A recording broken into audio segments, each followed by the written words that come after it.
Okay, I'm going to move on to the third question. Thank you all for your participation. The third question is looking forward. What small thing are you doing or want to do that someone else might inherit?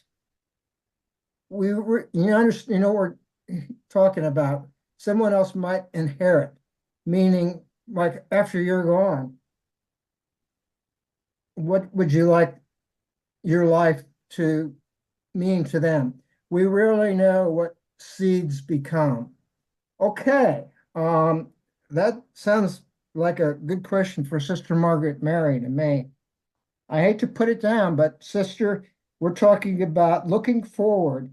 What small thing are you doing or want to do that someone else might inherit? And there's a comment after that. We rarely know what seeds become.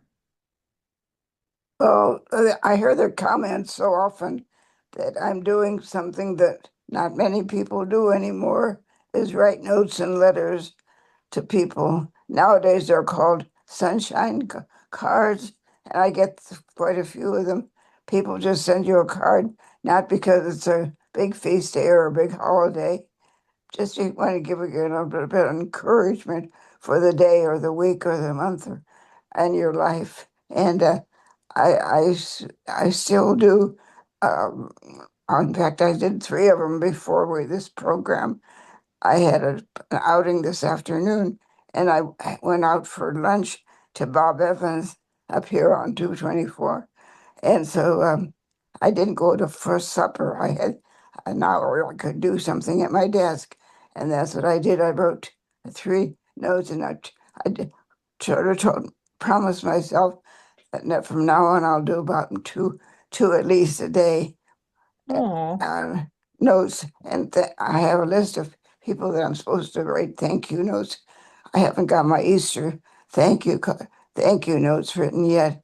It seems no. like there's not enough time to really late at night or early morning is a good time for me to do something at my desk.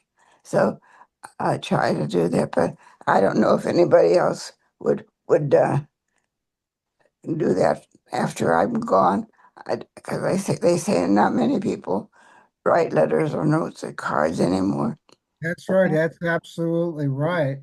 It's And kind you of a know, lost art. Yeah, I I know I don't, but I'm going to say I do appreciate everything. And you know, we've saved all of your stuff, sister, your postcards and your letters going way back to when I was a little boy. You know, I can't tell you when I first got my first card from you, but I was a toddler in all I respects. must I must have started young because I remember making spiritual bouquets for my parents when I was in the novitiate.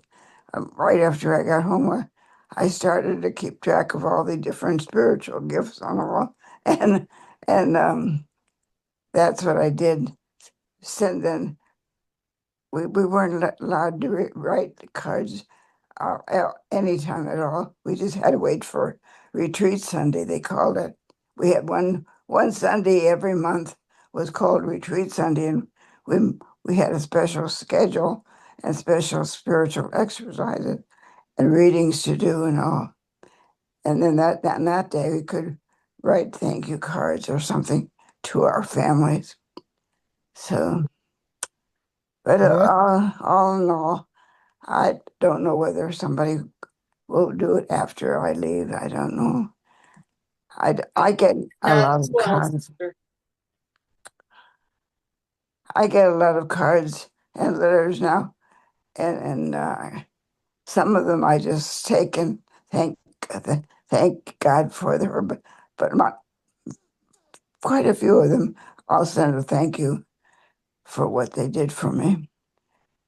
It's not easy. You have to be in the what they say in the mood, you know. And so for a while, I wasn't doing it for a little while because I was just not ready to sit down and do it. I didn't feel that way. And now it's back again. My feeling of, yes, you can do it. You can keep it up yeah, because my hands have that carpal tunnel syndrome, you know. and Oh, they're going numb. So it's not easy as easy to write as it was before. I don't ask, but they will tell you, but you really want to think that you're making a difference in their life. So that's, most of my students I never see or hear from again. There's some that I do, but a lot of times you don't. So you do hope that, like you said, Chuck, that you're kind of planting those seeds and you're a part of, obviously a part of their life. And then the other thing that I wanted to mention, and this is not with me, but it's something that's always really stuck with me with my oldest daughter, Kate. When kids go to college, there's so many temptations and a lot of things going on. And, a lot of kids are into the drinking and the partying scene. And my oldest really wasn't into that much. And her and a friend of hers started this human rights awareness group. And she would talk about like all these kids that are going to these, parties and stuff. And she's like, but I'm just trying to make kids aware of things that, that are important. She's kind of like out to change the world and all that.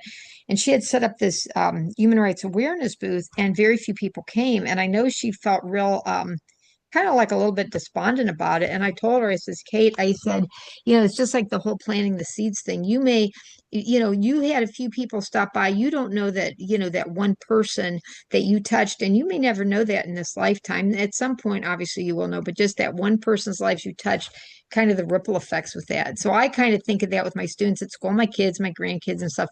But I've talked to Kate about this many times because I was always really in awe of her and this friend of hers that they started this, because all the years Ohio State's been open, they'd never had a human rights awareness group, and they took it upon themselves, to just kind of like, yeah, these are topics and these are concerns that we need to look at, and but just the seeds that you plant with that too. So